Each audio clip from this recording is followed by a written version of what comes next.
Selamat pagi, Assalamualaikum warahmatullahi wabarakatuh. Salam guru penggerak. Saya Endang Tri Astuti dari SMK Negeri 4 Surakarta, calon guru penggerak angkatan 4 tahun 2022. Kali ini saya akan menyampaikan sosialisasi program guru penggerak yang akan saya sampaikan, yaitu modul titik 1 tentang filosofi pendidikan Ki Hajar Dewantara dan modul 1.4 tentang budaya positif. Baiklah, selamat menyaksikan. Bismillahirrahmanirrahim. Assalamualaikum warahmatullahi wabarakatuh. Selamat siang, salam sejahtera untuk kita semuanya. Yang terhormat Kepala SMK Negeri 4 Surakarta, Ibu Wening Sukmanawati MPD. Yang kami hormati Ibu Bapak Guru SMK Negeri 4 Surakarta. Puji syukur kita panjatkan kehadirat Allah Subhanahu wa Ta'ala, siang hari ini kita bisa berkumpul di ruang seni budaya. Untuk menyingkat waktu, ya, marilah kita segera saja mulai pembukaan yang pertama. Yang kedua nanti dilanjutkan dengan sosialisasi program guru penggerak, dan yang terakhir adalah penutup. Dengan nikmat Allah Subhanahu wa Ta'ala yang Maha Kuasa, marilah acara kita buka seraya membaca basmalah. Bismillahirrahmanirrahim. Mudah-mudahan Tuhan yang Maha Pengasih dan Penyayang melindungi kita sampai akhir acara. Dilanjutkan dengan koordinasi yang langsung akan disampaikan oleh yang terhormat Kepala SMK Negeri 4 Surakarta. Kepada yang terhormat Ibu Wening Sukmanawati MPD, sepenuhnya kami persilahkan. Bismillahirrahmanirrahim. Assalamualaikum warahmatullahi wabarakatuh. Waalaikumsalam warahmatullahi wabarakatuh. Yang kami hormati Bapak Ibu Guru yang hari ini membimbing PKL untuk yang di kelas 11. Di acara ini sekalian acara adalah reaksi nyata dari guru penggerak, ya. Jadi nanti akan dijelaskan apa itu guru penggerak dan lain sebagainya. Aksi nyatanya selama tidak lebih 45 menit. Jadi nanti kita ada acara dari guru penggerak yang akan disampaikan oleh Bu Astuti. Nah, itu dari saya cukup sekian. Hari ini ada sosialisasi dari Bu Astuti untuk guru penggerak di sekolah kita. Monggo yang tahap ini ada pendaftaran guru penggerak. Silahkan untuk mendaftar. Umurnya kurang dari 50 ya, Bu? Hah? Ada. Aku wes nggak boleh kok, 50 udah nggak boleh. Jadi silahkan Bapak Ibu mendaftar guru penggerak ini. Ya, Bu Endang, Bu Raras, itu boleh, P3K itu boleh. Nah, salah satu syarat menjadi kepala sekolah adalah guru penggerak. Besok tidak ada diklat-diklat. Kalau sudah guru penggerak, berarti dia bisa menjadi kepala sekolah atau menjadi apa gitu, syaratnya guru penggerak. Oke. Bu Erlina, ayo Bu Erlina daftar ya. Hah? Guyu, ayo gak apa-apa. Ya, itu saja dari saya. Terima kasih. Akhirul kalam. Wassalamualaikum warahmatullahi wabarakatuh. Waalaikumsalam warahmatullahi wabarakatuh. Demikian tadi koordinasi PKL yang telah disampaikan oleh Kepala SMK Negeri 4 Surakarta. Terima kasih Ibu Wening Sukmanawati MPD. Bapak Ibu Guru yang kami hormati, kita akan dengarkan sosialisasi program guru penggerak. Apa dan bagaimana itu guru penggerak? Mari kita simak materi yang akan disampaikan oleh Ibu Endang Tri Astuti MPD. Disilahkan Bu Astuti. Terima kasih Bu Ami atas waktunya. Yang terhormat Ibu Wening Sukmanawati SPD selaku Kepala SMK Negeri 4 Surakarta. Yang terhormat Bapak Ibu Guru SMK Negeri 4 Surakarta. Pertama-tama marilah kita selalu panjatkan puji syukur kehadirat Tuhan Yang Maha Esa yang selalu melimpahkan rahmat dan hidayah-Nya sehingga kita dapat berkumpul di siang hari ini untuk koordinasi PKL sekaligus sosialisasi program guru penggerak. Mohon maaf saya di sini tidak menggurui, tapi kita sharing bersama dan saya sampaikan apa yang ada di guru penggerak tersebut. Jadi sebelumnya untuk guru penggerak ini sudah sampai di angkatan ke-6. Saya masuk angkatan ke-4. Dan tiap angkatan itu dibuka untuk daerah yang berbeda-beda. Untuk angkatan 6 ini Solo tidak termasuk. Nanti kalau dibuka lagi untuk angkatan selanjutnya dan ada Solo termasuk, monggo Bapak Ibu bisa mendaftar. Ya, ikuti prosesnya, ikuti alurnya. Ikuti prosesnya, ikuti alurnya nggih. Jadi untuk apa? Untuk tahap pendaftaran guru penggerak itu di SIM PKB. Ya, nanti di SIM PKB akan muncul Anda akan mendaftar sebagai guru penggerak atau pelatih guru penggerak.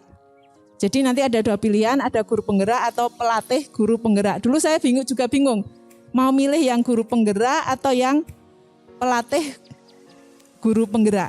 Tapi akhirnya saya memilih yang guru penggerak. Kebetulan pelatih guru penggerak saya adalah Pak Samianto dari SMK 9. Itu adalah pelatih guru penggerak saya, Pak Sam. Ya, kemudian di atas pelatih pengajar praktek guru penggerak masih ada fasilitator. Masih ada yang di atasnya lagi. Jadi untuk proses pendaftaran guru penggerak itu di SIM PKB itu kita mengirim administrasi dulu. Memang isiannya banyak sekali ya Ibu-ibu, Bapak Ibu. Ada isai di mana kita harus menjawab bermacam-macam pertanyaan. Monggo kita jawab saja sesuai dengan apa yang kita alami. Kemudian setelah lolos dari tes yang administrasi itu, nanti akan ada tes bakas skolastik. Itu seperti kita tes CAT kemarin itu. Jadi seperti itu. Kalau sudah lolos tahap pertama, itu masuk tahap pertama ya, administrasi sama bakas skolastik, itu tahap pertama. Nanti ada panggilan untuk masuk tahap kedua. Di mana tahap kedua itu adalah wawancara dan micro teaching. Jadi micro teaching dan wawancara, di mana micro teaching dan wawancara tersebut dilakukan secara online. Jadi ada 2 asesor yang menilai kita. Kemarin saat micro teaching itu selama 10 menit. Mulai dari pembukaan sampai penutup itu selama 10 menit melalui Google Meet. Ya, kemudian asesornya ada 2 dan asesor tersebut tidak kita kenal dan tidak mau memberi tahu namanya siapa. Jadi hanya asesor diberi kode nomor asesor 101 atau 200 berapa. Kemudian setelah melakukan micro teaching nanti akan ada panggilan juga untuk wawancara. Nah, pengalaman saya yang wawancara itu adalah apa yang kita tulis saat kita mengisi administrasi pertama di isai tersebut. Jadi di isai tersebut akan ditanyakan lagi saat wawancara. Ya, jadi sebisa mungkin yang ditulis di isai tersebut adalah memang pengalaman yang kita alami. Karena nanti akan ditanyakan saat wawancara. Nah, setelah lolos tahap 1 dan tahap kedua, nanti kita akan dapat panggilan untuk ikut program guru penggerak ini, di mana dilaksanakan selama kurang lebih 9 bulan. Saya dulu mempunyai bayangan, wah dilaksanakan selama kurang lebih 9 bulan nanti seperti apa. Ternyata setelah dilalui, enjoy saja.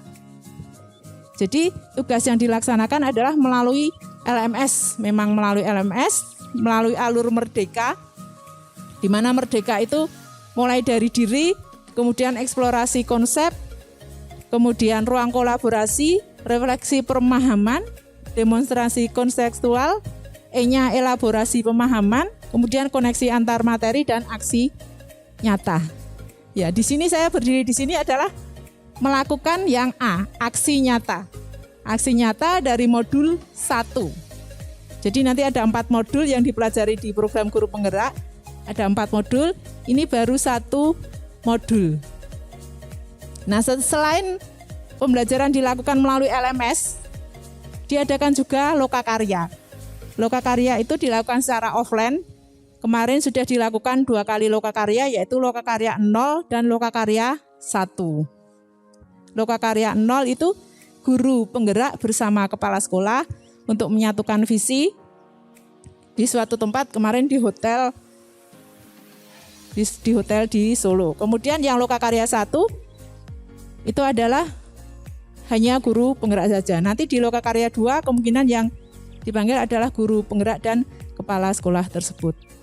Nah, di sini di paket modul 1 itu ada 4 4 materi. Yang pertama adalah tentang filosofi Ki Hajar Dewantara, kemudian nilai guru penggerak, visi guru penggerak, dan budaya positif. Kemudian yang akan saya sampaikan di sini, yang akan saya sosialisasikan adalah modul 1.1 dan modul 1.4, yaitu filosofi pendidikan Ki Hajar Dewantara dan budaya positif. Yes, saya hanya sharing ya Bapak Ibu, hanya sharing, monggo nanti kalau ada pertanyaan yang belum bisa saya jawab atau ada ganjalan, mungkin nanti bisa saya sampaikan ke fasilitator untuk diberi jawaban yang benar. Ya, jadi yang modul pertama itu adalah dasar-dasar pendidikan Ki Hajar Dewantara. Di mana dasar pendidikan itu adalah sekarang kita untuk menuntun, bukan menuntut. Karena saya menyadari selama ini saya mengajar itu saya menuntut anak. Gitu. Kamu harus bisa ini. Padahal belum tentu anak tersebut mempunyai bakat di bidang itu. Jadi dasar pendidikan Ki Hajar Dewantara yang pertama adalah menuntun. Menuntun itu adalah menuntun segala kekuatan yang ada pada anak-anak.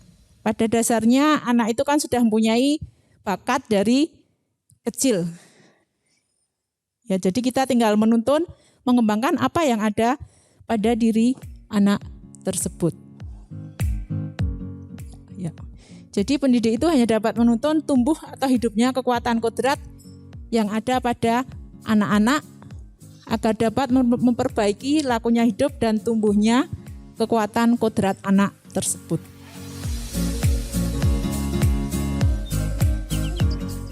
Ya, menuntun sendiri tetap berpedoman pada tuturi Handayani. Ya, di mana ing ngasor sung tulodo, kemudian ing madya mangankarsa dan tuturi Handayani. Itu tidak bisa kita tinggalkan sesuai semboyan dari Ki Hajar Dewantara. Kemudian kodrat anak lagi adalah merdeka. Anak itu inginnya merdeka, tapi merdeka dalam tanda kutip tidak merdeka terus semerdeka-merdekanya apapun ingin dilakukan, yaitu manusia merdeka adalah manusia yang hidupnya lahir dan batin tidak tergantung kepada orang lain, tetapi bersandar atas kekuatan sendiri. Ya, jadi pada dasarnya anak itu kan sudah mempunyai bakat, sudah mempunyai kekuatan. Nah, tinggal bagaimana kita untuk menuntun anak agar berkembang sesuai dengan bakat dan kekuatannya tersebut. Ya, kemudian kodrat anak selanjutnya adalah bermain. Kodrat anak selanjutnya adalah bermain. Jadi permainan anak itu dapat menjadi bagian pembelajaran di sekolah. Nah, kita sesuaikan saja sesuai dengan jenjangnya. Kalau anak SMK mau diajak bermain bagaimana? Dengan tidak meninggalkan apa yang menjadi tujuan kita. Nah, seperti ini, bermain. Bermain congklak itu kan dia juga belajar. Ya, belajar matematika, belajar strategi, berhentinya di mana supaya bisa mendapatkan apa?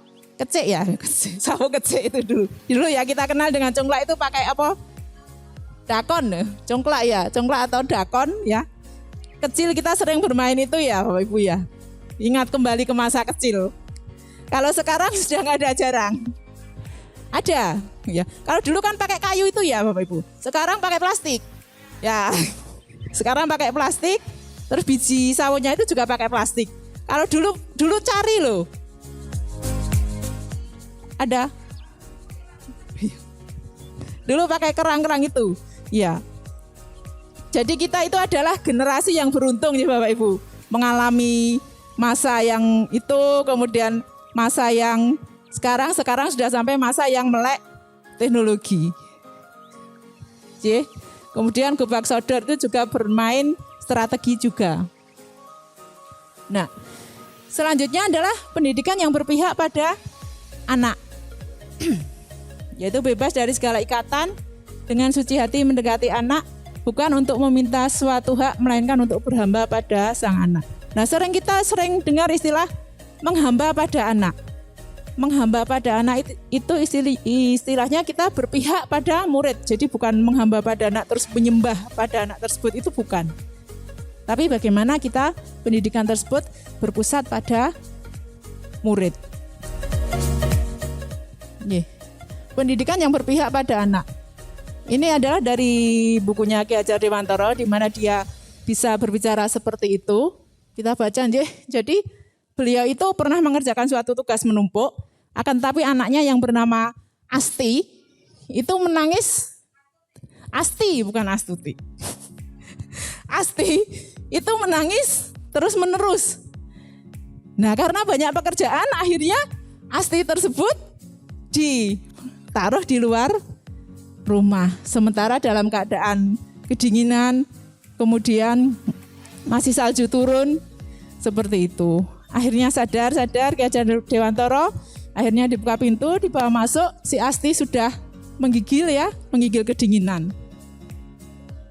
Pak Suwarti sangat menyesal sambil menemui anaknya yang sedang tersengal-sengal berurai air mata. Beliau berucap, "Kowe bakale tak mulyake selawase." Yang artinya selamanya engkau akan aku muliakan. Nah, itu yang menghamba pada anak berpusat pada murid. Jadi Ki Hajar Dewantara juga pernah mengalami seperti itu, menghukum anaknya di luar karena dia banyak tugas, anaknya tersebut menangis terus. Itu bisa kita baca di bukunya Ki Hajar Dewantara. Nah, ini adalah Ni Asti, bukan Astuti nggih, tapi Asti. Ni Asti. Ini beliau hidup sampai umur kurang lebih 90 tahun. Ni Asti ini. Nah, seperti tadi saya bilang nggih, pendidikan yang berpihak pada anak, menghamba pada sang anak adalah pendidikan yang berpihak atau berpusat pada murid. Ya, karena setelah saya mengikuti ini, saya jadi menyadari, oh iya, selama ini apa yang saya lakukan adalah sesuai dengan keinginan saya. Ya, kamu harus bisa ini itu adalah sesuai dengan keinginan saya, bukan dari bakat yang ada di siswa tersebut. Nah, ini sekali lagi ya, anak bukan kertas kosong. Ya, jadi anak lahir itu dia sudah mempunyai sketsa. Tinggal bagaimana kita menebalkan sketsa tersebut, garis yang samar-samar tersebut, menebalkan agar tumbuh apa yang ada di dalam sketsa tersebut. Jadi anak lahir itu bukan kertas kosong yang bisa kita tulisi sesuai dengan keinginan kita. Kemudian menebalkan laku anak adalah dengan kekuatan konteks diri anak dan sosio-kultural budaya. Jadi menebalkannya adalah dengan cara kita memahami apa yang ada, apa yang menjadi bakat dan minat anak tersebut dengan cara kita membimbing anak tersebut. Ya, ini kemudian ini kita lewati aja. Ya, kemudian selanjutnya adalah dasar pendidikan Ki Hajar Dewantara adalah budi pekerti. Ya, di mana budi pekerti, watak, karakter itu adalah bersatunya perpaduan antara gerak, pikiran, perasaan, dan kemauan. Ya, di mana budi pekerti ini juga sangat penting ya, sangat penting bagi anak-anak zaman sekarang. Kemudian lagi adalah dasar pendidikan Ki Hajar Dewantara adalah petani. Ya, kita sebagai pendidik diibaratkan sebagai petani. Di mana kalau kita menanam padi tidak mungkin tumbuh menjadi suketegi. Ya, di mana kita menanam benih padi tidak mungkin tumbuh menjadi jagung. Ya, rumput kan di sebelahnya Pak, bukan padinya. Perusak. Ya, jadi sama saja dengan anak. Anak tersebut sudah mempunyai bakat A, tidak mungkin dia pindah lagi ke bakat B. Jadi kita hanya bisa membimbing, menuntun agar bakat tersebut menjadi lebih baik lagi. Nah, kita sebagai tukang kebun kehidupan, ya, menanam benih anak-anak tersebut.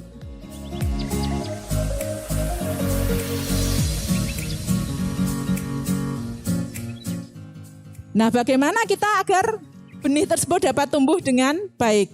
Ya, kita harus menyirami, memberi pupuk, Ya kalau kita biarkan, seperti tadi Pak Is bilang, banyak tumbuh rumput-rumput di sebelahnya.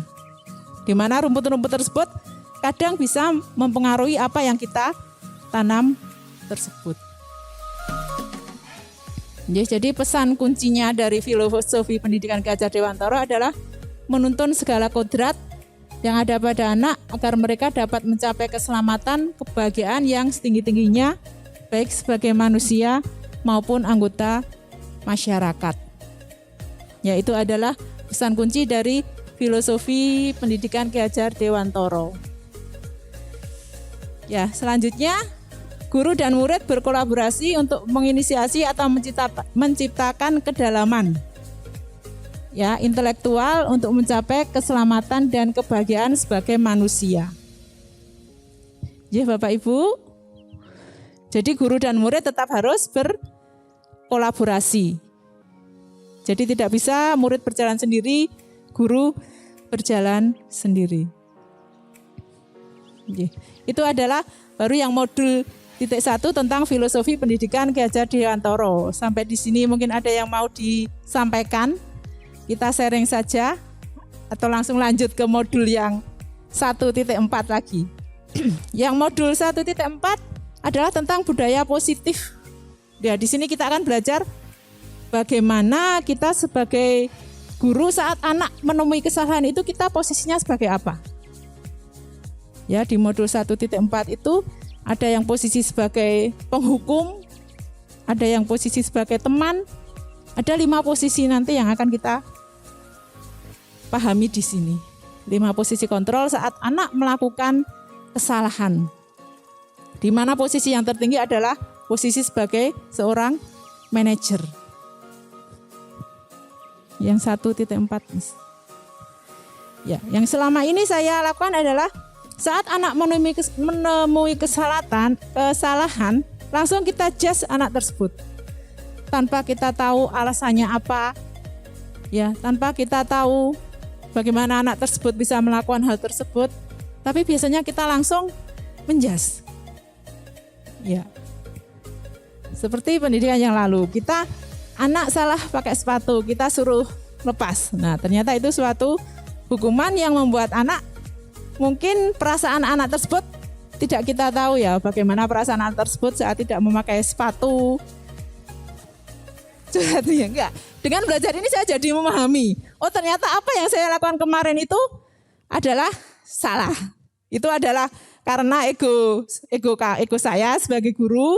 Akan tetapi oh iya setelah berpikir saya oh iya apa yang saya lakukan kemarin adalah saya tidak berpikir bagaimana perasaan anak tersebut.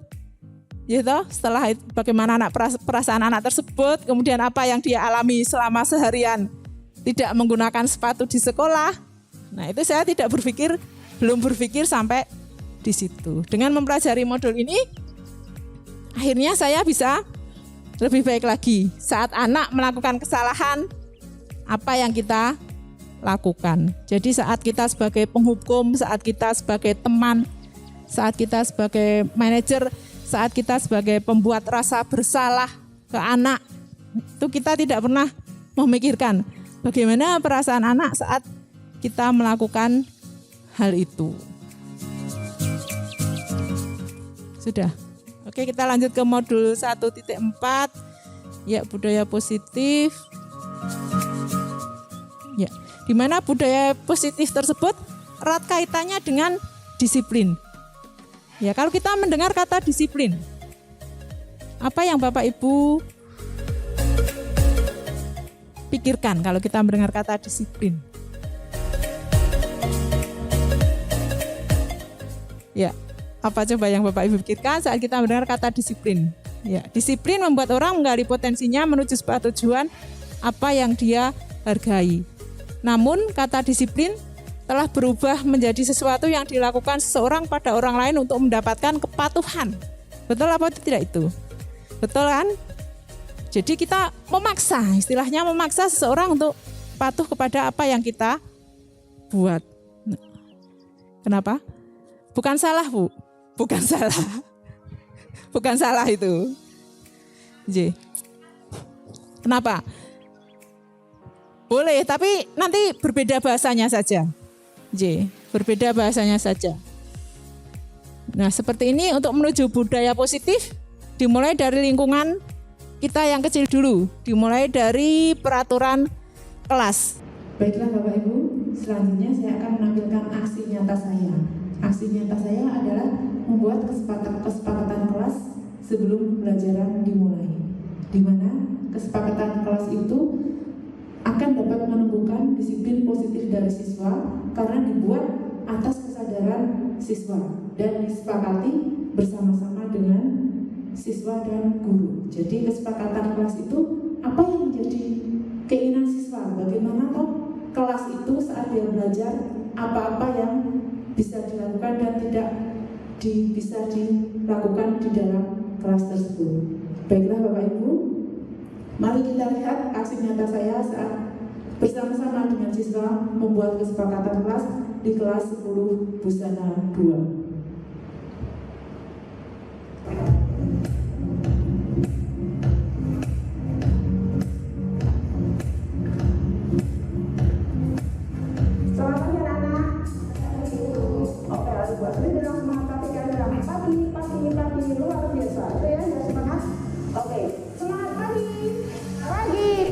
Pagi luar biasa. Oh iya. Ya, selamat pagi anak-anak, selamat tahun baru ya. Kemarin sudah di tahun yang lama, kita menuju ke tahun yang baru dengan hal yang baru yang kita harapkan lebih baik lagi.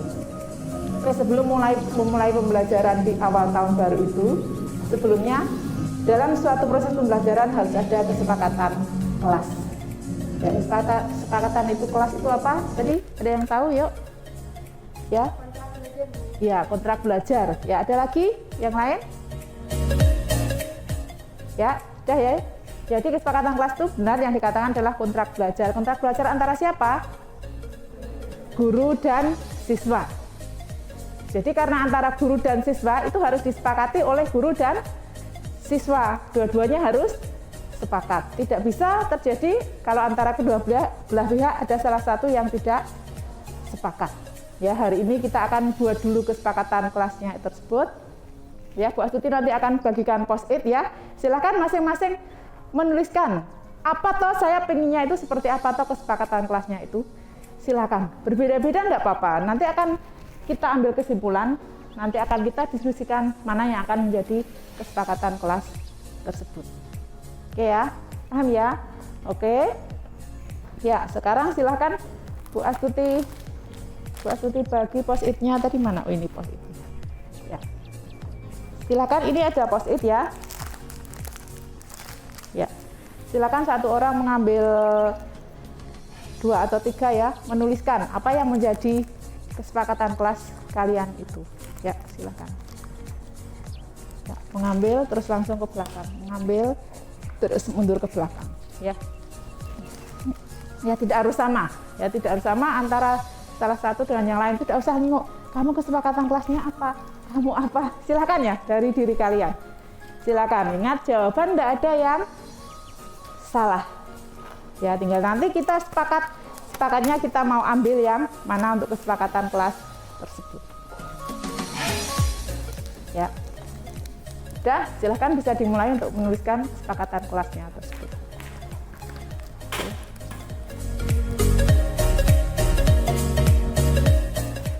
Ya, 1 lembar untuk 1 kesepakatan enggak apa-apa. Jadi tulisannya agak besar ya, biar nanti bisa dibaca sama teman-temannya. Nah, yuk. Gak usah malu-malu mengungkapkan, oh saya pengennya di kelas ini seperti apa. Saat proses pembelajaran itu saya pengennya seperti apa. Begitu. Kalau nanti kita itu kesepakatan kelasnya bagus dan semua teman sepakat, nanti akan kita ambil kesepakatan kelas tersebut. Ya, yang muncul, yang pinginnya kalian tuh dalam proses pembelajaran itu seperti apa? Misalnya menghormati saat orang lain berbicara, itu kan termasuk kesepakatan kelas, ya kan? Terus misalnya HP di silent, itu juga termasuk kesepakatan kelas. Nah, silakan kalian tuangkan apa yang menjadi ide kalian seperti itu.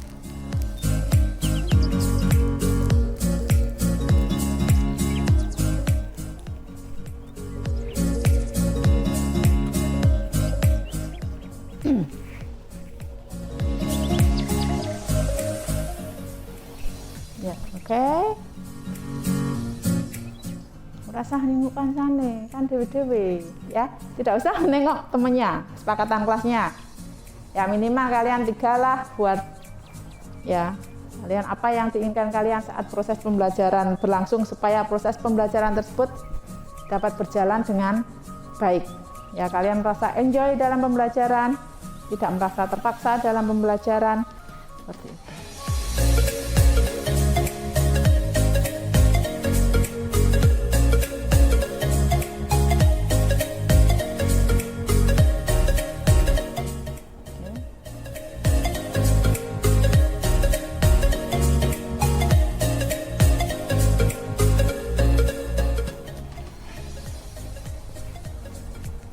Ya, tuangkan apa yang menjadi kemauan kalian, keinginan kalian. Oh, saya itu pengennya begini saat proses pembelajaran. Oh, saya itu pengennya begitu saat proses pembelajaran. Ya, silahkan.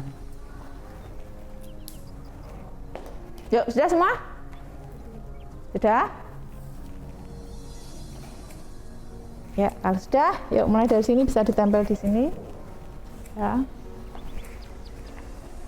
Tempel dulu, lanjut sebelahnya.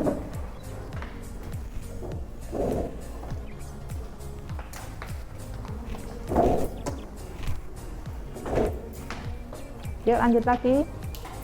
Yang sudah dulu enggak apa-apa yuk, tapi jangan rame-rame. Satu-satu kembali terus satu lagi. Yuk bisa diikuti Mbak.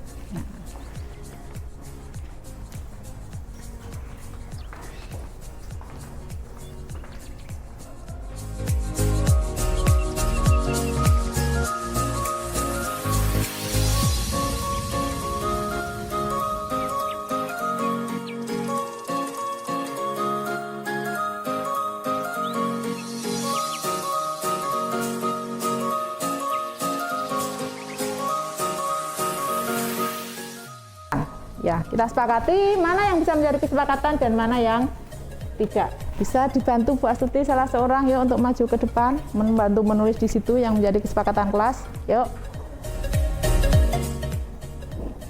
Oke. Ya.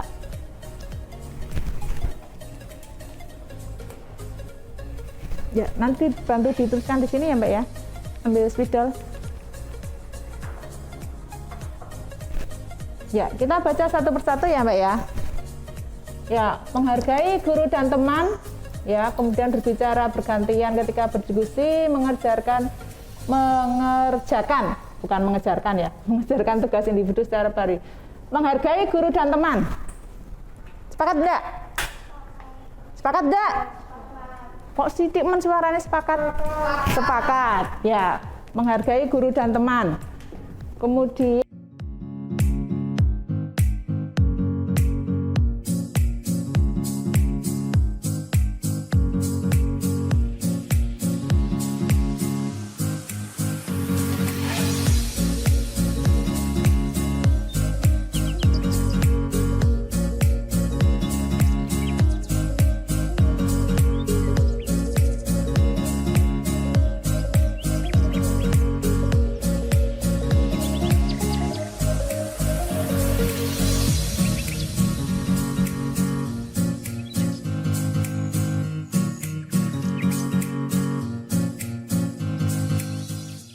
sudah 7 kesepakatan, masih ada yang mau ditambahkan lagi? Yang kira-kira belum masuk? Kenapa? Tidak menyimpan sampah? Di mana? Oh, dalam laci. Oke. Sepakat?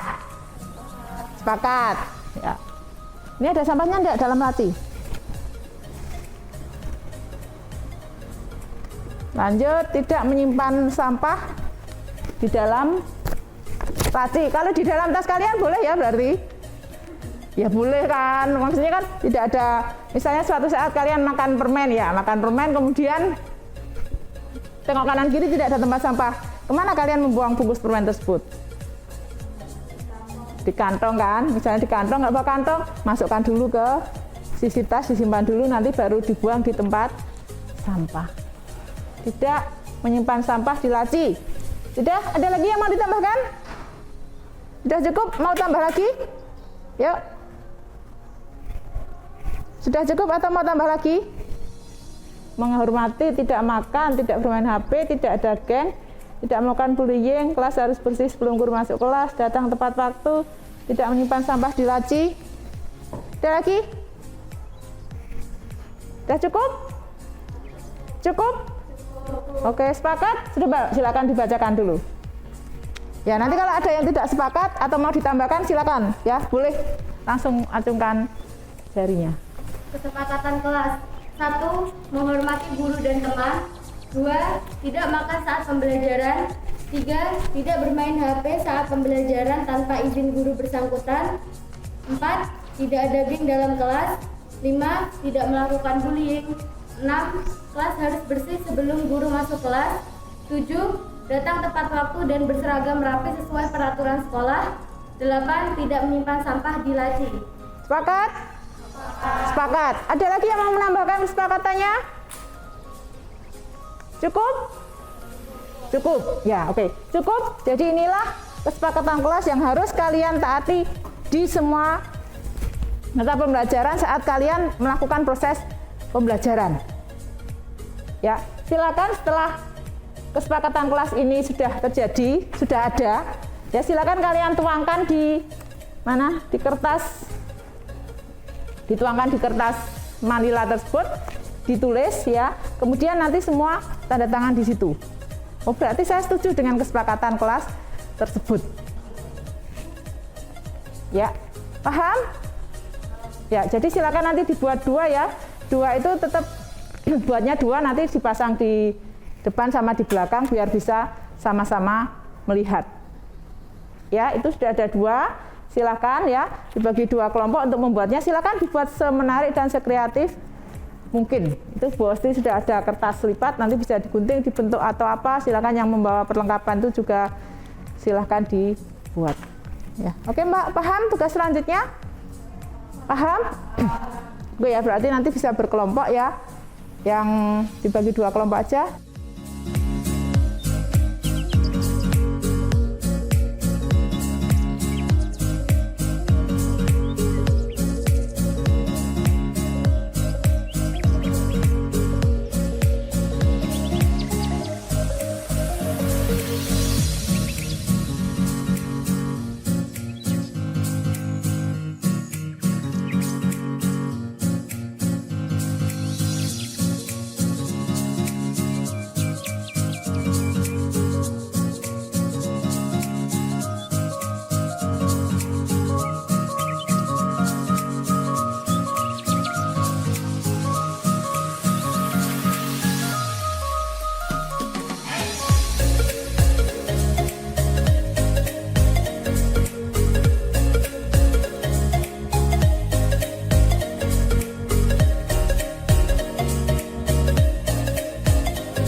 Cantik gak?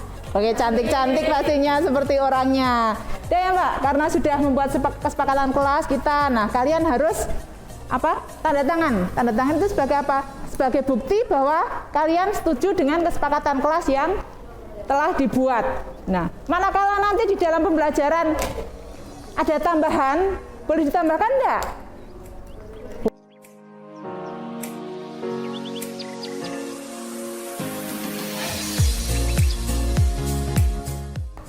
Sudah, berarti harus mematuhi kesepakatan kelas yang sudah dibuat. Ya, semoga dengan kesepakatan kelas ini proses pembelajaran yang akan kita jalankan, yang akan kita jalani itu berjalan dengan nyaman dan menyenangkan. Ya, karena apa yang terjadi di dalam proses pembelajaran tersebut sudah sesuai dengan apa yang kalian inginkan. Ya, Bu Astuti kan tidak memaksa tadi, tidak bermain HP saat pembelajaran tanpa izin guru kan tidak memaksa loh. Ya, ini kan adalah kesepakatan kelas dari kalian sendiri. Ya, Mbak, ada yang mau Ada yang tidak setuju lagi? Pak Suti taruhkan sekali lagi. Setuju semua ya? Karena sudah tanda tangan artinya kalian sudah setuju semua. Ya. Oke Mbak, untuk pertemuan kali ini ya kita awali dengan kesepakatan kelas dan sudah kita laksanakan dan sudah selesai ya. Semoga dengan kesepakatan kelas proses pembelajaran akan berjalan sesuai dengan keinginan kalian dan berjalan dengan nyaman dan menyenangkan sehingga kalian dapat melaksanakan pembelajaran dengan hati yang riang, hati yang senang tanpa ada paksaan dari guru. Kalian mengikuti pembelajaran tersebut ya. Oke ya Mbak. Selamat siang. Assalamualaikum warahmatullahi wabarakatuh. Waalaikumsalam. Foto dulu, belum foto di sini.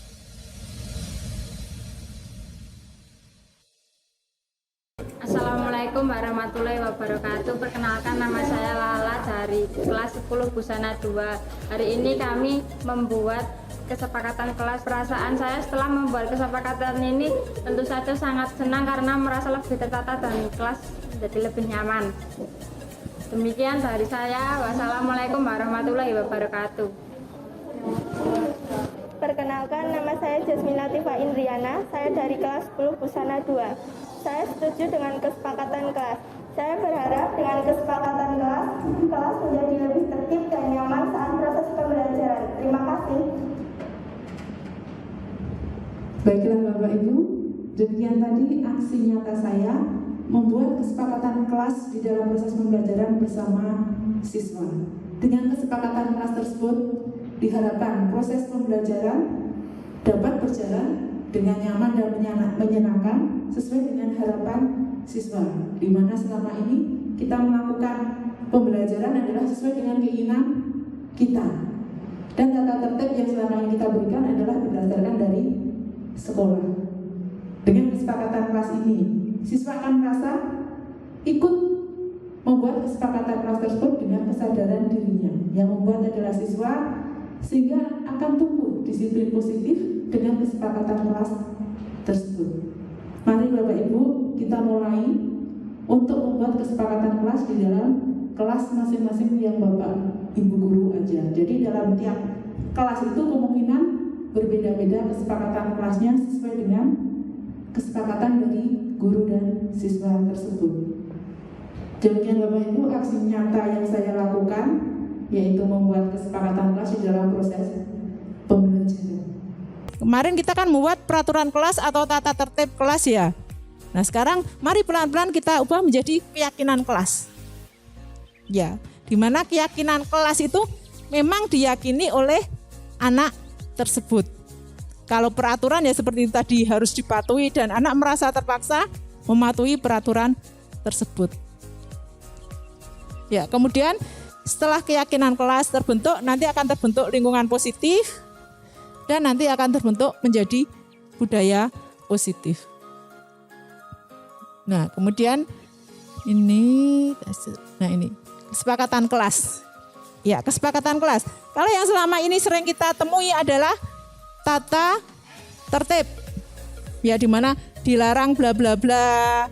Kemudian tidak boleh bla bla bla. Nah, kalau kita rubah seperti ini akan menjadi lebih diyakini oleh anak tersebut. Misalnya, kami guru dan murid yang saling menyayangi, menjaga kebersihan sekolah. Biasanya kita dilarang membuang sampah sembarangan. Seperti itu. Bisa kita ubah menjadi menjaga kebersihan sekolah. Ya, jadi seperti itu. Kata-katanya bisa kita rubah agar anak meyakini apa yang kita katakan tersebut. Nah, kemudian ini peraturan keyakinan kelas seperti ini. Ya. Bisa kita ubah menjadi seperti itu ya Bapak Ibu. Misalnya dilarang mengganggu orang lain, sering kita lontarkan dilarang mengganggu orang lain. Bisa kita ubah dengan menghormati orang lain dan diri sendiri. Ya, seperti itu. Kemudian misalnya dilarang melakukan kekerasan. Nah, bisa kita perhalus kata-katanya dengan keselamatan, menghormati orang lain. Jadi bisa seperti itu. Jangan berlari di kelas atau koridor. Ya, bisa kita ubah menjaga keselamatan dan keamanan. Jadi istilah-istilah dilarang atau sebagainya itu bisa kita perhalus untuk keyakinan anak-anak tersebut. Nah, kemudian biasanya seperti ini ya, tindakan guru ini sebagai contoh saja ya Bapak Ibu. Ada mencatat 100 kali di dalam buku kalimat, saya tidak akan terlambat pagi. Nah, demben. Itu model lama Bapak Ibu. Itu model lama ya. Itu model lama. Ini termasuk hukuman atau sanksi atau konsekuensi seperti itu. Ya, itu model lama. Tapi model sekarang mohon jangan dilakukan lagi. Kemudian lari mengelilingi lapangan basket karena terlambat. Itu model lama juga. Ya. Kemudian murid diminta untuk push up 15 kali. Ya, karena itu merupakan suatu hukuman. Ya, kita juga tidak berpikir bagaimana saat kita menghukum siswa tersebut. Ya, kemudian menggantikan kertas tugas teman yang telah dicoret-coret. Kalau itu merupakan suatu konsekuensi, karena dia telah mencoret-coret tugas teman. Kemudian membersihkan tumpahan air di meja tulis. Ya, karena itu merupakan sanksi atau konsekuensi karena siswa melakukan kesalahan yang di situ.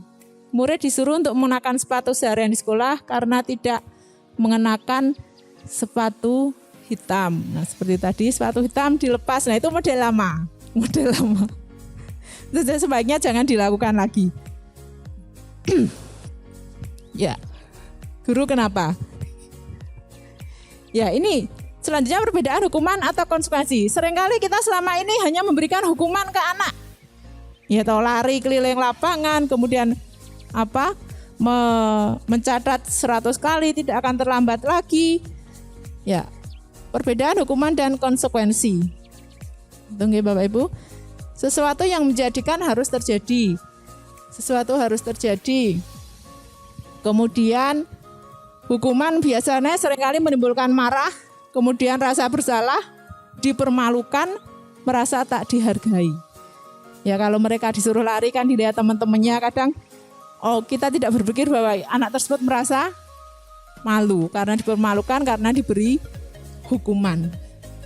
Kemudian konsekuensi adalah kehilangan hak, dibuat tidak nyaman, diasingkan untuk sementara. Itu adalah perbedaan dari hukuman dan konsekuensi. Nah, ini 5 posisi kontrol yang tadi saya bilang. Ya, di mana saat anak melakukan kesalahan itu, bagaimana posisi kita selama ini? Yang pertama adalah posisi sebagai penghukum. Sebagai penghukum itu kita saat anak melakukan kesalahan, kita selalu langsung menghardik. Menghardik, membentak-bentak. Ya, itu sebagai penghukum. Ya. Kemudian membuat orang merasa bersalah. Ya, berceramah dan mengatakan seharusnya kamu tidak lakukan ini. Ya, itu membuat anak merasa bersalah. Selanjutnya sebagai teman. Biasanya sebagai teman, ayolah kamu lakukan ini demi ibu. Kalau kamu tidak lakukan ini, ibu bagaimana? Nah, akan tetapi kalau sebagai teman itu akan membuat anak nanti tergantung kepada bapak ibu tersebut. Ya. Kemudian selanjutnya sebagai pemantau. Ya, pemantau, menghitung dan mengukur. Biasanya guru berkata, apa peraturannya? Jadi seringkali memantau sesuai dengan peraturan yang ada. Nah, level yang tertinggi adalah sebagai manajer. Manajer itu mengajukan pertanyaan-pertanyaan. Biasanya gurunya berkata, apa yang kita yakini? Kemudian apa yang akan kau lakukan untuk memperbaiki masalah ini? Jadi paling enggak kita dari anak saat membuat masalah tersebut, dia akan memperbaiki seperti apa? Ya, mungkin guru BK lebih paham hal ini. Kalau saya salah nanti saya diberitahu Ibu. Dibimbing Ibu. Ini karena saya juga masih dalam taraf belajar. Jadi mohon kalau ada kalimat atau ucapan saya yang tidak berkenan atau melenceng, saya bisa diberitahu dan dibimbing. Karena saya juga masih dalam taraf belajar. Saya hanya sharing. Nih. Mohon maaf sekali lagi, saya hanya sharing dan masih terus untuk belajar. Nah, dari 5 posisi kontrol ini seringkali kita pada saat tertentu kita menjadi di posisi penghukum, di posisi pembuat orang merasa bersalah, kadang di posisi teman, seperti itu. Nah, bagaimana kita mengkondisikan kita supaya anak tersebut saat melakukan kesalahan dia bisa memberikan solusi. Bagaimana akibat dari kesalahan tersebut? Ya, sebagai contoh misalnya anak merobekkan buku temannya. Kita temukan saja anak tersebut berdua. Solusinya bagaimana? Ya, jangan kita terus langsung memarahi anak tersebut begini-begini, nanti anak akan merasa bersalah atau terus down seperti itu. Nah, kita harus bisa memahami seperti itu. Nah, kemudian selanjutnya ini yang terakhir adalah tentang restitusi. Ya, di BK ada aja Bu restitusi. Ada. Ini saya jadi gimana gitu. Ya, restitusi adalah proses menciptakan kondisi bagi murid untuk memperbaiki kesalahan mereka sehingga mereka bisa kembali pada kelompok mereka dengan karakter yang kuat. Nah, seperti tadi saya bilang, saat melakukan kesalahan itu kita jangan langsung menjudge siswa tersebut. Kita harus telusur alasannya apa, terus kenapa dia melakukan kesalahan tersebut. Nah, ini kan 9 ciri restitusi bukan untuk menebus kesalahan, namun untuk belajar dari kesalahan. Belajar dari kesalahan supaya dia tidak melakukan kesalahan itu lagi. Kemudian memperbaiki hubungan, tawaran bukan paksaan. Kemudian restitusi menuntun untuk melihat ke dalam diri, mencari kebutuhan dasar. Ya, cara yang paling baik untuk memperbaiki diri, fokus pada karakter, bukan tindakan, fokus pada solusi, dan mengembalikan murid yang berbuat salah pada kelompoknya. Nah, kadang saat murid berbuat salah, dia kadang terus menjadi minder. Ya, menjadi minder, terus akhirnya terjadi tidak masuk sekolah karena berbuat salah, dan malu bertemu dengan teman-temannya. Nah, kita harus bisa mengembalikan posisi siswa tersebut kepada dalam kelompoknya saat dia melakukan kesalahan. Nah, ini ya, segitiga restitusi, mungkin di BK juga ada ya. Bagaimana kita menanyakan keyakinan dulu, kemudian memvalidasi tindakan yang salah, kemudian baru menstabilkan identitas. Ya, jadi saat anak berbuat salah, sekali lagi mohon untuk yang sekarang ya jangan langsung menjas siswa tersebut.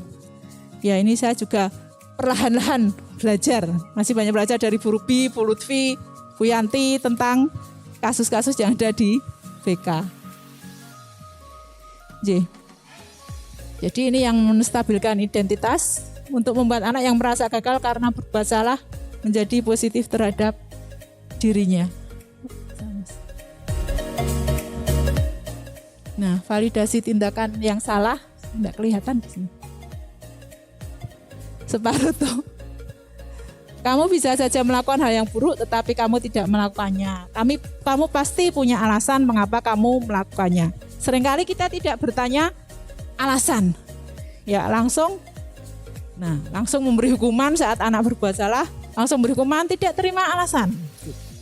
Padahal kita tidak tahu alasannya, mungkin memang benar-benar penting alasan tersebut. Ya, kemudian apa yang penting bagi kamu, apakah kamu bisa melakukan dengan lebih baik besok lagi? Nah, itu kan dari siswa. Kemudian menanyakan keyakinan. Nah, tadi keyakinan sudah dibentuk di kelas kita. Saat anak melakukan kesalahan, tanyakan keyakinan tersebut. Ya, setelah keyakinan tersebut untuk membuat nilai-nilai universal dan karakter yang ada pada anak tersebut. Apa yang kamu rasakan ketika kamu melakukan itu, kamu menjadi orang seperti apa? Ya, saat anak berbuat salah, tanya aja, kenapa kamu berbuat salah dan apa yang kamu rasakan saat kamu berbuat kesalahan itu. Nah, kemudian ini bisa diberikan ke siswa. Intervensi ini bisa membantu murid kembali ke tujuan semula dengan singkat dan cara-cara yang kontrastif. Apakah kamu ingin berbuat lebih baik? Ya, peraturannya apa? Kapan kamu siap untuk mulai? Ini bisa kita tanyakan ke siswa. Nah, sepertinya sudah cukup sharing sharing saya hari ini, yaitu modul 1.1 tentang filosofi pendidikan Ki Hajar Dewantara, di mana kita sebagai fasilitator hanya menuntun apa yang telah menjadi kodrat dari siswa tersebut. Ya, modul 1.4 adalah tentang budaya positif, di mana saat melakukan kesalahan kita ada di posisi mana di 5 posisi kontrol tersebut. Posisi yang paling tinggi adalah posisi manajer, ya, di mana kita bisa membuat siswa untuk menyadari itu salah dan mampu memberikan solusi siswa tersebut. Baiklah Bapak Ibu, itu saja sharing saya hari ini. Ya, terima kasih. Kalau ada pertanyaan mungkin bisa disampaikan. Kalau saya belum bisa menjawab hari ini, akan saya sampaikan lebih lanjut lagi. Terima kasih. Assalamualaikum warahmatullahi wabarakatuh. Monggo Bu Ami, saya kembalikan. Materinya saya share boleh nanti nggih. Nggih, siap. Baik, ada sesi tanya jawab Bu Astuti. Monggo silakan. Kami persilahkan Bapak Ibu yang ingin menyampaikan pertanyaan. Ibu Eni mungkin sudah siap, Bu Eni. Eni Boga tadi bisik-bisik mau bertanya, monggo Bu Eni. Bisik-bisik tetangga Bu Ami. Ibu Dini. Kalau ada. tidak ada, nggak boleh yang sulit loh Pak Is. Nggak boleh yang sulit loh. Ini sudah bebas, kayak nanti boleh menyampaikan. Pak Is dilarang bertanya. Nanti kalau sulit pertanyaannya saya simpan dulu. Nggih, matur nuwun Bu. Nderek mohon pencerahan Mas Faiz, mohon yang slide yang kolom-kolom tentang keyakinan dan kesepakatan tadi Mas. Saya mohon pencerahan Ibu kalau terkait tentang keyakinan dan apa tadi? Kesepakatan. Yang ini berkaitan bukan. dengan hal keyakinan itu, kalau ini versi saya Bu, itu lebih mengarah kepada yang khalik, jadi hanya yang Maha Esa, Allah yang itu betul pengetahuan saya itu yang seharusnya digunakan. Kalau saya lebih cenderung ke kesepakatan Ibu. Terus terkait tentang hal-hal itu hukuman, itu sanksi, itu konsekuensi. Kalau saya lihat tulisan-tulisan itu perlu dikupas oleh yang benar-benar pakarnya. Mohon nanti entah kapan itu ada betul-betul pakar, bukan apa-apa dia nggak sukar loh Bu. Pakar benar yang bisa mengupas. Kalau di ilmu agama dalam Al-Quran itu Allah memerintahkan sholatlah. Hanya perintah sholat Bu di Al-Quran. Jadi bacaannya bagaimana, gerakannya bagaimana, itu harus ada di di sunnah Rasul. Kemudian ada para ulama mengupasnya. Jadi kita bisa sholat itu memang ada tuntunannya. Kemudian Ibu untuk kalimat-kalimat yang dirubah halus. Mungkin ini pemikiran saya. Anak zaman milenial itu kita tunjukkan aja, kita dikte saja, bergeraknya itu sulit. Meskipun tidak semua. Kalau itu diperhalus, mungkinkah anak itu memahami dengan kalimat-kalimat tersebut? Padahal penyampaian yang vulgar saja itu anak belum tentu bisa atau paham yang dimaksudkan. Terima kasih Ibu. Monggo ini pertanyaan saya bisa ke forum, tidak hanya ke Bu Astuti. Terima kasih. Terima kasih Pak Is. Pertanyaan ini banyak sekali. Monggo mungkin bisa dari Bu Ruby bisa juga membantu untuk menjawab. Ya, terkait dengan mengundang pakar ya Pak Is. Pakar nanti ini saya hanya sharing. Iya. Ya, terkait dengan ini saya melakukan sharing ya Pak Is. Jadi untuk pakar yang benar-benar ahli di sini, kalau memang nanti menginginkan, nanti bisa kami agendakan untuk memanggil pakar terkait dengan budaya positif. Untuk keyakinan dan kesepakatan, monggo itu bahasa saja seperti menghamba pada anak itu teknis ya, seperti disebutkan menghamba pada anak kita adalah berpusat pada murid. Nah, untuk keyakinan kita tidak berpikir untuk keyakinan kepada Tuhan, memang keyakinan kita pada Allah, tapi monggo untuk keyakinan bisa diubah menjadi kesepakatan kelas juga bisa, itu hanya masalah teknis saja. Lagi Bu, yang terkait tadi yang berlari Bu, saya kok tertarik dengan berlari. Berlari? Yang lari mengelilingi lapangan Bu. Oh nggih. Nah, terkait dengan hal tersebut, bagaimanakah dengan anak-anak yang model sekarang, anak milenial ini upacara baru beberapa menit langsung jatuh. Nah, nanti terkait di industri, padahal itu kita bahas yang hotel buka, karena itu larinya ke perhotelan Bu, di dunia hotel. Itu jam kerja 8 jam, istirahat 1 jam, overtime lah, taruhlah 2 jam, berarti sudah 11 atau 12 jam.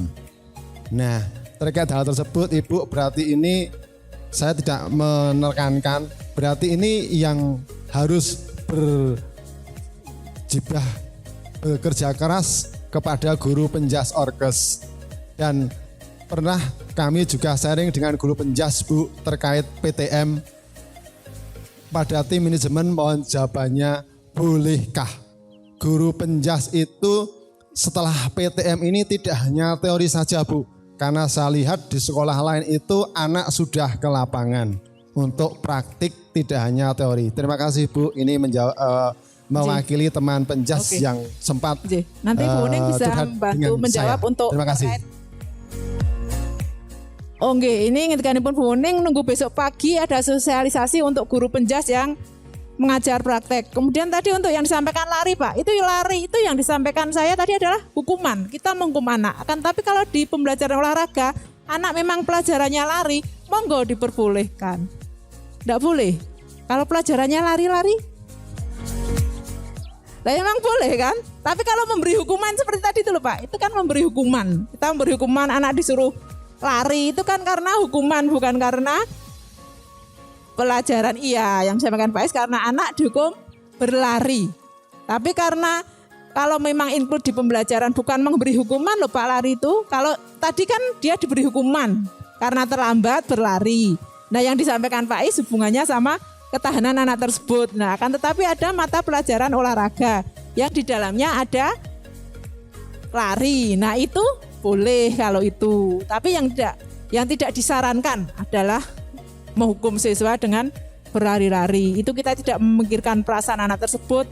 Kemudian apakah anak tersebut sudah sarapan atau belum. Nah ya kan, belum sarapan sudah disuruh lari-lari, nanti pingsan kita yang tanggung jawab. Kemudian olahraga dari kenyataan. Ya, untuk olahraga yang praktek nanti besok ada sosialisasi lagi seperti itu. Pak Is sudah puas? Oke. Sudah Pak Is, mudah-mudahan guru olahraga segera insyaf tidak menghukum anak dengan lari ya Pak Is. Jangan dihukum Bu Ami, tapi kalau di pembelajaran selama ini yang terjadi bukankah hukuman dengan lari? Memang iya betul. Bu Ning mau ada yang disampaikan lagi? Sudah cukup? Masih ada satu Bu Asuti. Jadi dari Bu Ami? Bukan, Bu Guru BK ya, yang bergaris biru. Ayo, monggo Bunda. Terima kasih Bu Asuti. Assalamualaikum warahmatullahi wabarakatuh. Waalaikumsalam warahmatullahi wabarakatuh. Mohon maaf, kadang kami memang agak bingung ketika mau menyampaikan ya. Kadang memang begini, ketika orang menyampaikan pendapat itu selalu dibully. Latar belakang pendidikan masing-masing itu mempengaruhi pendapat. Artinya apa itu Bu? Saya bingung, tapi itu maksud saya itu loh. Setiap orang berpendapat itu dilatar belakangi dengan ilmu yang dia peroleh, juga latar belakang pendidikan orang tua yang membimbing beliau, juga lingkungan mereka. Itu awalnya dulu. Kemudian kadang kita berbicara dengan anak. Ini sebetulnya setiap guru itu memiliki intuisi. Apakah anak itu berbohong atau tidak, sebetulnya kita jane punya. Tapi kadang sudah tertutup dulu oleh emosi kita sendiri. Ini sebetulnya kemarin-kemarin saya ada contoh, tapi saya mau mencontohkan yang lama saja, yang sudah anaknya sudah lulus gitu ya. Oke, monggo Bu Lutfi. Sekali waktu ada anak cerita, Bu, saya dipanggil, kenapa? Karena saya belum bayar uang praktek. Yang bayar uang praktek jurusan apa ya Bu ya? Sepertinya saya tidak akan ada. menyebutkan jurusannya. Biarpun Bapak, saya tidak menyebutkan jurusan ya, tapi itu terjadi. Memangnya kita orang tua, kita punya rumah pohon Bu. Kalau kita belum punya, mau dipaksa pun kita nggak bisa bayar. Jadi kita bayarnya masih besok lagi. Apa mereka nggak punya ya rasa Bu? Mosok dipaksa terus, anaknya sampai nggak berani masuk sekolah karena belum bayar. Itu kan dulu kan kita, sekarang kan nggak ada pembayaran ya. Jadi itu lama sekali sudah terjadi. Zaman dulu ya Bu. Ya, zaman dulu kala. Termasuk saya sangat suka sekali Bu Astuti ini sudah ada perubahan. Kita guru BK mengamati Bu Astuti dulu dengan sekarang sudah luar biasa, sudah berubah banyak. Terima kasih Bu.